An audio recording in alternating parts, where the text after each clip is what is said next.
We live in an age where connectivity is absolute, yet loneliness has never been more profound. Our screens bridge the world but leave our souls empty. Why is it that in a crowd of thousands, we feel like ghosts? We are tethered to the digital web, yet drifting further from human touch. This paradox of the modern world is a silent crisis. We are shouting into the void of the internet while our inner rooms grow increasingly cold. When the noise of the city fades and the notifications stop, a strange fear begins to surface. It is the fear of being truly alone. We hide behind our devices not to find others, but to escape the terrifying silence that waits for us whenever we stop moving through time. Art has long captured this feeling of separation in public spaces. We are together, yet we occupy entirely different worlds of internal static and longing. What are we running from in those quiet moments? Perhaps it is not the silence itself, but the truths that hide within the shadows of it. The digital world is a mask. When the battery dies, the mask falls, and we are forced to look at the stranger in the dark reflection. This is the mystery of the connected age. We have built a world of noise to drown out the voice of our own restless, searching hearts. To understand why we flee, we must first define our terms. Language offers us two distinct paths: the pain of loneliness and the glory of solitude. Loneliness is a state of lack. It is the painful feeling of being incomplete, a desperate hunger for the presence of others to validate us. When we are lonely, we feel like a fragment. We are haunted by the absence of connection, drifting in a sea of unshared thoughts and feelings. But solitude is different. Solitude is the yin quang of being alone. It is a state of fullness where we find our own inner light shining.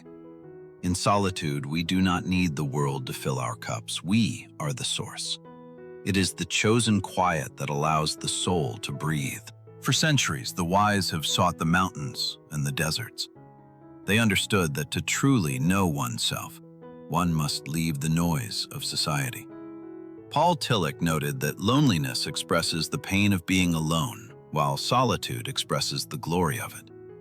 One is a cage, the other freedom.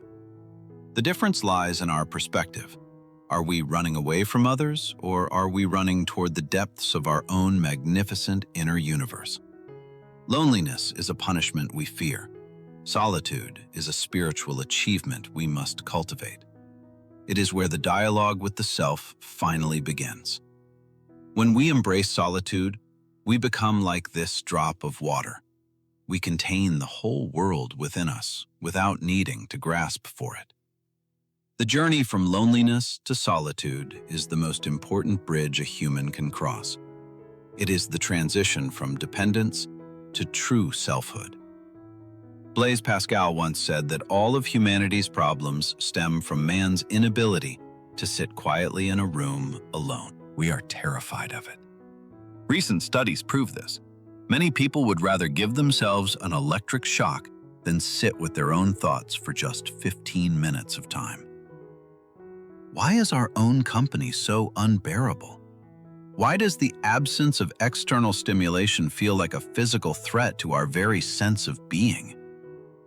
When the world goes quiet, the shadow emerges. These are the parts of ourselves we have hidden, repressed, and ignored in the busy light. In the mirror of solitude, we lose our social masks. We are forced to look at the stranger within, the unpolished and raw truth of identity.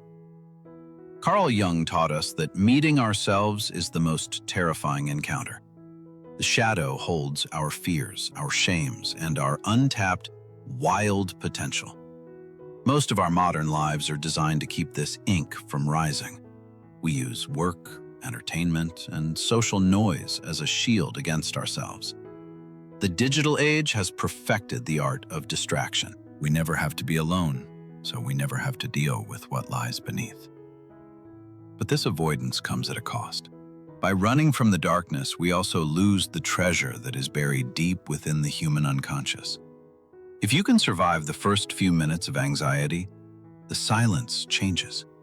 It stops being a threat and starts becoming a doorway to the soul. This is the threshold of the empty room. Once you cross it, you are no longer a victim of loneliness, but a pioneer of the self. The room isn't empty. It is full of your history, your potential, and your essence. You just have to be brave enough to stay in it. We thonchai the empty room because we fear the stranger. But that stranger is the only person who can truly make us whole again. In depth psychology, solitude is seen as an alchemical vessel. It is a container that holds the pressure of the soul until it finally transforms. In ancient cloisters, silence was a sacred tool. It wasn't the absence of noise, but a space where the false ego could be slowly burned away. Think of a Sumier painting. The beauty is found in the white space, the emptiness that gives the brushstroke its meaning, power, and ultimate grace. The pressure of being alone acts like a fire.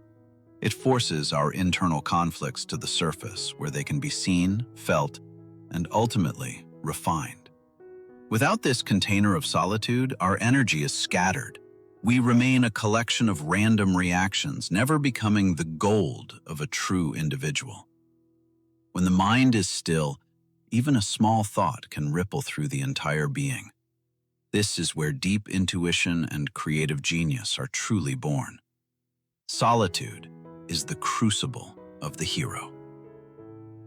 Every great religious leader, artist, and thinker had to pass through this stage of isolation to find their truth. The tree that grows alone on a hill often has the deepest roots. It has faced the wind without the protection of the forest's many trees. Solitude builds an inner strength that the world cannot give and the world cannot take away. It is the foundation of a truly free life. In the vessel of solitude, the light of awareness grows steady. It becomes a beacon that guides us through the chaos of the external world's noise. We discover that the silence is not empty. It is a presence. It is the sound of the universe breathing through the lungs of our own bodies. The transformation is complete when we no longer fear being alone, but cherish it as the place where we are most alive and most ourselves. To become whole, every individual must take a journey into the internal desert. This is the path of individuation, as described by Jungian psychology. In the desert, there are no distractions. You face your demons, your desires, and your illusions. There is nowhere to hide from your own internal truth. This is the process of becoming who you truly are, rather than who society wants you to be. It requires the courage to be separate from others. Individuation is the movement from the ego, the small center of our conscious mind, to the self, the totality of our entire spiritual being and depth. We spend our lives wearing persona masks to fit in. Solitude is the only place where we can take them off and feel the air. Without the capacity for solitude, we are merely copies. We think the thoughts of others, feel the feelings of others, and live a borrowed life. Only in the quiet can we hear the unique calling of our own nature. Solitude is the birthplace of the individual, the start of true character. The desert is not a place of death, but of stripping away.